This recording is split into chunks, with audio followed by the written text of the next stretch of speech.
Can watching media coverage of a traumatic event be more stressful than actually being there? A new study suggests it can be. Researchers at the University of California, Irvine found that people who experienced repeated media coverage of traumatic events showed more signs of acute stress than even those who were directly affected by the event or knew someone who was. The study focused on the Boston Marathon bombing. About 1% of participants had been at or near the bomb site, and 10% were directly exposed to the events.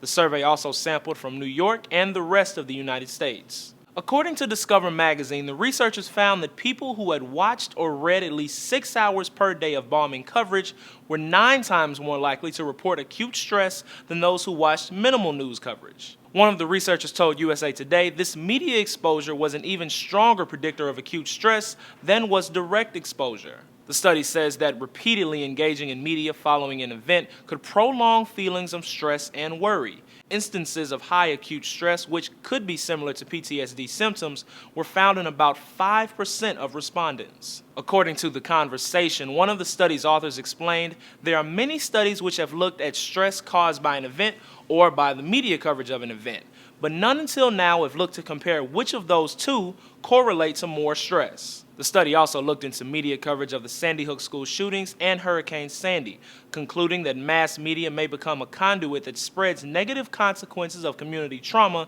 beyond directly affected communities.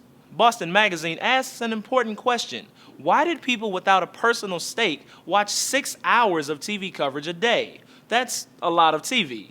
But the study considered reading and listening to coverage on everything from smartphones to computers counts in the research. The researchers, though, said they were impressed with the way the city of Boston coped with the stress overall.